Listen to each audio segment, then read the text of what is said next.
expedientes serios, aunque no nuevos, en el Comcar. Exactamente. Gracias, ¿eh? Abrazo, hasta mañana. Abrazo y buenas tardes para todos en casa.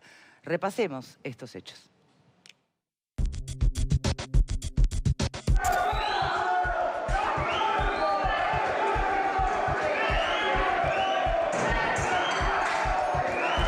Estas imágenes pertenecen a los módulos 10 y 11 del Comcar. Estos videos salieron a la luz en redes sociales luego de un informe que emitió este martes Radio Sarandí. En el informe se señala que los módulos 10 y 11 viven una guerra interna con graves enfrentamientos entre presos que escapan de sus celdas y luchan con cortes, se lanzan piedras y electrifican rejas. Por esta situación, señaló el periodista Gabriel Pereira, un recluso falleció cuando quería salir de la celda por el sapo, es decir, el lugar donde se les pasa la comida a los presos. Tras conocerse la información, las autoridades del INR llegaron al Comcar y se reunieron para evaluar medidas. Se solicitó, por su parte, el traslado de unos 150 reclusos, la mayoría de ellos del módulo 11. A su vez, se informó que en el módulo 10 del Comcar hay solo 2 guardias para 549 presos, según dijo el director del Instituto Nacional de Rehabilitación, Alberto Gadea, en declaraciones a El Observador. Gadea señaló que los presos del módulo 10 hace 3 meses que los salen al patio, pero se las ingenian para salir y atacar a los del módulo 11, donde hay varios policías y militares presos. Además, el director afirmó que producto de la tensión que hay en esos módulos en las últimas semanas, una mujer que fue a la visita resultó apuñalada.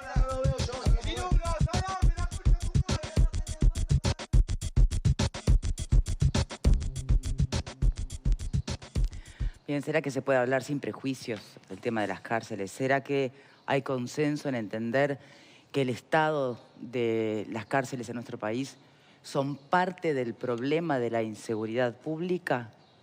¿Será que podrían llegar a convertirse con voluntad política mediante e inversión mediante en parte de la solución al problema de inseguridad? ¿Se entiende eso? ¿Hay consenso hoy o ni siquiera? Digo, para empezar por algún lado. ¿Qué pensás, Graciano? Yo creo que primero hay que empezar por una cuestión de derechos humanos, antes que nada, y principalmente. Claramente la situación de las cárceles está vinculada al tema de la seguridad. Pero en primer lugar, son seres humanos que hace años y años y años ven sus derechos básicos conculcados precisamente en una administración cuyos dirigentes más importantes se han autoproclamado como una especie de campeones morales de los derechos humanos y por acción u omisión, tal vez por omisión en la mayor parte de los casos, se están violando todos los días, a cada hora, en forma ininterrumpida, los derechos humanos de personas que serán delincuentes, todo lo que ustedes quieran, pero que tienen dignidad humana y cuyos derechos humanos merecen ser reconocidos y protegidos. Por lo tanto, en primer lugar, en primerísimo lugar, esto es una cuestión de derechos humanos.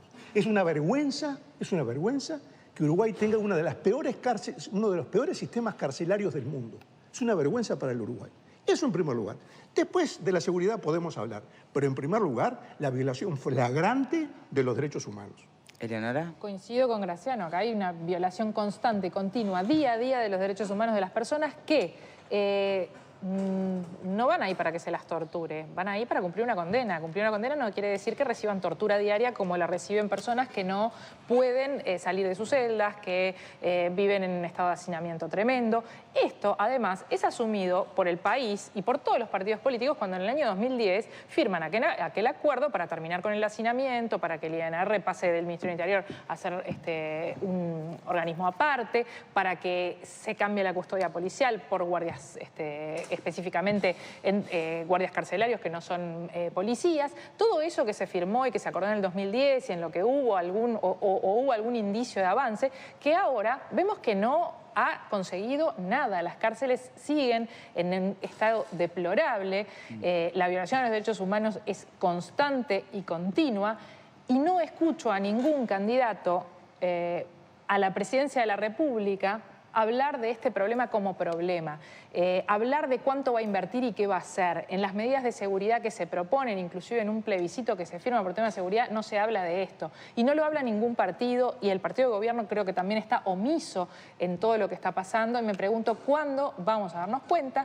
que yo creo que ya todos saben y que ya todos se dieron cuenta, pero ¿cuándo se van a tomar acciones para cambiar esta realidad y agarrar y pensar todo el presupuesto que hay que invertir en esto? Porque acá sí también hay que invertir mucho presupuesto.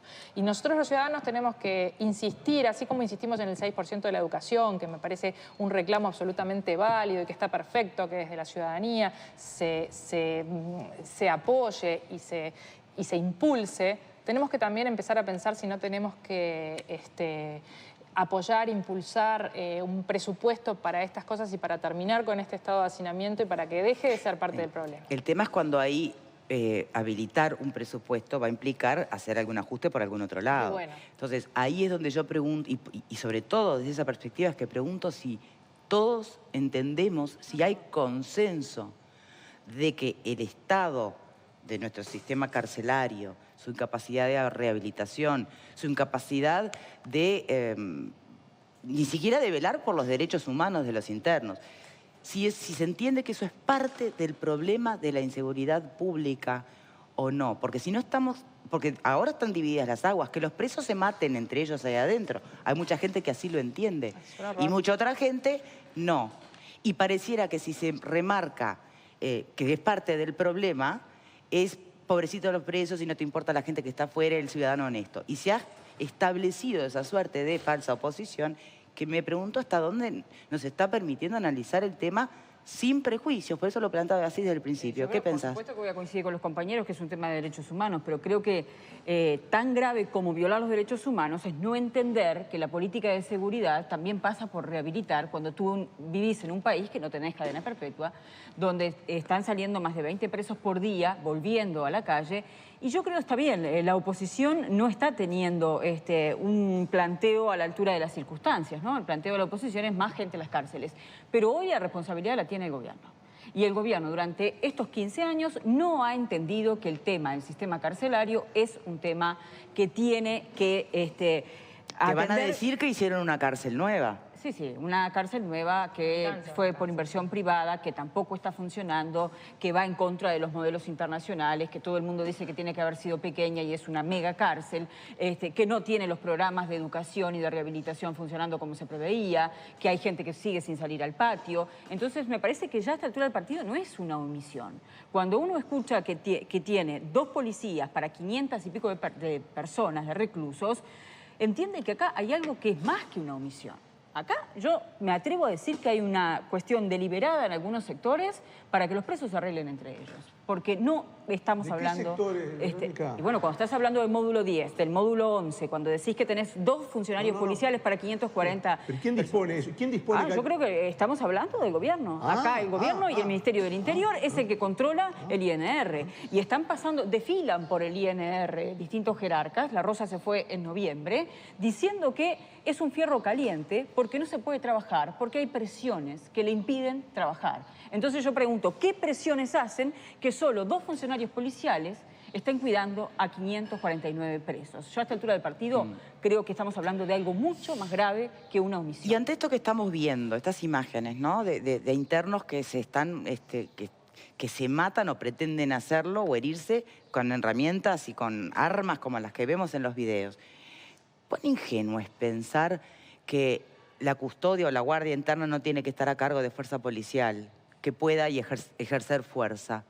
Digo, ¿se acuerdan de los pitufos, famosos pitufos? ¿Cómo controlás esta situación? Que no significa no poder debatir todo lo otro que veníamos hablando antes, ¿no? Pero cuando se desatan estos incidentes, ¿qué hay que hacer? Bueno, ¿Ale? A ver, me parece que hay... Primera cosa, a nadie se le ocurre suponer que los presos más peligrosos de la humanidad están solo en Uruguay, ¿no es cierto? ¿Qué quiero decir con esto? En otros lugares se controla, ¿no es cierto? Han encontrado formas. Una de esas que los especialistas han hablado a tal hartazgo sobre este tema es ya se acabaron las megacárceles, las grandes cárceles. El COMCAR es lo más parecido al infierno que hay en el Uruguay. Eso lo sabe todo el mundo. Y con relación, bueno, acá tenemos, me parece hoy, opiniones bastante coincidentes en que esta es una cara de la realidad que nos hiere a todos, que nos golpea, o por lo menos a las mayorías, que nos golpea a las mayorías. Y si bien es cierto, yo diría un poco más que omiso, yo diría que el partido de gobierno es responsable. Porque el partido de gobierno me parece que arrancó con una idea acerca de cómo tratar el sistema carcelario y fue corrido a los ponchazos. Y terminó perdiendo totalmente la brújula. Desde aquella mirada un poco más, llamémosle, compasiva acerca del sistema, el patronato, ustedes se acuerdan, sí, todo aquello, de inmediato no salió del todo bien y de inmediato el gobierno, a través de su Ministerio del Interior, con relación al sistema carcelario, pegó un viraje desde una perspectiva ideológica alejada de él mismo y ahora no se identifica ni con una cosa ni con la otra. Es un verdadero responsable porque obviamente que la situación no nació con el Frente Amplio, eso parece que es claro, pero también es cierto que con el Frente Amplio se ha agravado. Ese es un tema, me parece, que está fuera de discusión. Y con relación al presupuesto, que es verdad que a ver quién es el que se anima a decir voy a destinar más plata para el sistema carcelario, ¿no? A ver quién se anima a decir eso y a juntar votos con eso. También hay algo interesante que lo ha dicho el comisionado, yo no sé si vamos a tener la chance de conversar con él, pero ha dicho que si bien se necesita recursos, aún con estos recursos, lo que están fallando son políticas, para no creer que solo es cuestión de más cantidad de dinero. Que lo es, pero que no es solo, ¿verdad? Bien, a ver qué opinan en tribuna. ¿Quién tiene el micro, Meli? Sí, una apreciación nada más. Ojo con meter a todos en la misma bolsa. La oposición no se ha embanderado con la propuesta de Larrañaga unánimemente. Es decir, seamos claros, la propuesta de Larrañaga es de Larrañaga, quizá de su sector o parte del Partido Nacional, punto. Después los otros partidos nos hemos desmarcado y algunos han acompañado. Pero eso me parece un poco injusto porque también estamos estamos catalogando y quizás después se toman decisiones en base a información errónea y no es así. Y hay candidatos presidenciales que ya han expresado una preocupación en este sentido y que han hablado en que evidentemente hay que hacer inversiones en las cárceles. Eso también hay que decirlo porque no todos lo toman como una pérdida de votos o ignoran el problema. Bien, Fede. Sí, en Uruguay hay cerca de 11.000 presos. 3.500 están en el CONCAR, que son los videos donde estamos viendo. Si se aprueba el plebiscito, se instala la cadena perpetua revisable, la mayoría de esos presos van a salir los mismos 17, que más o menos el promedio, 17 por día van a seguir saliendo, porque la mayoría de los presos está condenado en un promedio entre 2 y 4 años, que es más o menos esos 3 años más o menos lo que están presos. La mayoría del problema no es cómo están, cómo viven en la cárcel, que obviamente se agrava la situación. El problema es que antes que lleguen a la cárcel, el 70% de los presos en Uruguay tienen consumo abusivo de drogas, particularmente la pasta base, y si no es que se invierta más dinero en cárceles, que también hay que invertir más dinero en que no estén 24 horas encerrados, 3 meses sin salir al patio, como recién se explicaba, sino es cómo se le da cosas para aprender oficios que se hacen en algunas cárceles, no en todas, que hace un par de programas, o sea, hace ya un par de meses tuvimos un programa sobre las distintas ONG que trabajan con los presos y si se destina, una ONG pedía 50.000 pesos por mes para pagar boletos. Y no aparecía el dinero. Y no aparecía el dinero. Tiene que ver cómo desde el Estado se invierte en políticas para combatir el consumo abusivo de drogas y cómo hay instituciones para rehabilitar. Muchas de las personas que si tuvieran tenido rehabilitación no hubieran delinquido y no serían cerca de esas 11.000 personas, por lo menos de esas 11.000, unas 8.000 personas que tienen problemas abusivos de drogas no estarían en esa situación. Creo que va más por ese lado que después en lo que pasa mismo en la cárcel. A ese punto, venimos de una semana en la que el Consejo de Derechos Humanos de Naciones Unidas nos hizo 30 observaciones. Otra vez Naciones Unidas nos dice que estamos violando los derechos humanos. Y uno de los puntos, una de las 30 observaciones, es que no tenemos políticas de rehabilitación de consumo de drogas. Bueno, ahí va. Me gustaba plantear esto. Por lo que plantea Fede, pareciera que en realidad la explicación del aumento de la delincuencia es proporcional o tiene todo que ver con la adicción a las sustancias. Es debatible. Lo que no es debatible, y está clarísimo ya y demostrado, y más con lo que tú planteas, es que si hay algo que además falta en el sistema carcelario, es el abordaje justamente de las distintas personas privadas de libertad de sus especificidades problemáticas. No hay todo tipo de rehabilitación. Formaría parte de la rehabilitación. Exacto. Y preparación para la reinserción en la sociedad. Pero partiendo de una premisa básica, que es el respeto a los derechos humanos. ¿Estamos de acuerdo? No, pero ¿por qué lo subrayo? Sí. Pero no es que, digamos, me haya olvidado que lo dije antes. Simplemente lo subrayo porque si hay una área donde hay una contradicción flagrante entre el discurso y la realidad, es el área de los derechos humanos. Es esa área, porque hoy y desde hace años se están violando todos los días derechos humanos y las personas que se ocupan, algunas organizaciones hasta de una manera profesional, digamos así, del tema de los derechos humanos, no se preocupan de este tema. Está muy bien preocuparse por los derechos humanos de hace 40 años. Yo no tengo nada en contra, al contrario, me parece muy bien. Ahora, preocuparse por los derechos humanos de hoy es la tarea ineludible de un gobernante, porque el otro será tarea de un historiador, de alguien que haga revisionismo, y es legítimo que se haga. Ahora, que se violen impunemente hoy los derechos humanos en el Estado uruguayo, por acción u omisión del Estado uruguayo, y nadie diga nada, y todo el mundo pasa en puntas de pie sobre el reclamo, me parece una cosa muy grave, porque si algo desnuda esto es la hipocresía del discurso de los derechos humanos. Porque si fuera una preocupación sincera, habría un abordaje desde los derechos humanos de esta problemática. Bien, Graciano, yo entiendo el planteo, pero entonces la hipocresía no nos alcanza a todos porque no nos enteramos hoy. Bueno, yo estoy dando mi posición y señalo que es una hipocresía al que le caiga el sallo que se lo ponga. Bien. Priscila. Plenamente que es un tema de derechos humanos y también es un reflejo de la violencia que está instaurada en la sociedad en los casos más extremos. Sí, hay una ausencia, a mi criterio, del Estado, que no se está invirtiendo lo suficiente, y no solo en infraestructura y demás, sino en políticas que hagan que estos privados de libertad tengan herramientas, tengan educación, tengan trabajo para que el día de mañana, cuando se integren nuevamente a la sociedad, lo puedan hacer en base a valores y demás que claramente no se les están transmitiendo. José Luis. Y la gran hipocresía está que quienes piden que se recorte el gasto público, no sé cómo pretenden solucionar este problema si no se gasta. Porque, a ver, todos estamos contestes en que este tipo de problema lo evitamos o prevenimos si tenemos mejor alimentación, mejor vivienda, mejor seguridad, mejor educación. Para eso, no es solo, y no me vengan con que es solo un tema de gestión, es un tema de recursos, pero además no es un tema solo de recursos de ahora, de los 15 años del Frente Amplio. Es un tema de recursos que no se gastó lo que se tenía que haber gastado o no se priorizó lo que tenía que haberse priorizado en 150 años de historia. No me vengan a decir eso de que las condiciones en las cuales mi generación tuvo que estudiar cuando iba a la escuela primaria son las mismas condiciones que tienen los niños hoy. Porque es exponencialmente superior las condiciones en las cuales hoy se trabaja. Que vamos a ver los frutos, seguramente los vamos a ver dentro de 20 años. Como estamos viendo los frutos hoy día de las políticas que se aplicaron hace 20 años atrás. Porque cuando vemos a estos muchachos empuñando ese tipo de armas dentro de una cárcel, ¿tá?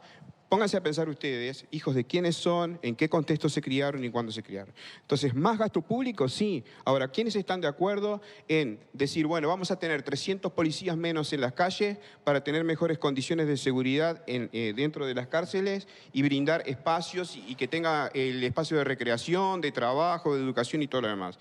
Entonces, la hipocresía nace desde ahí. La hipocresía es que queremos evitar el gasto público. Nos preocupamos si el Estado compra... A ver, yo creo que cuando se plantea atención y cuidemos el gasto público, creo que lo que hay desde ese reclamo, desde ese planteo, no pasa por no invertir un peso, pasa por cuidar, no despilfarrar, no invertir donde no es prioridad. ¿Pero a qué le llamamos despilfarro? Porque yo pregunto... ¿Estas personas que están dentro de la cárcel son parte de un solo Uruguay o es un Uruguay distinto? No sería despilfarro en este caso, está clarísimo. Bueno, si estamos de acuerdo en eso, me parece que es un buen comienzo.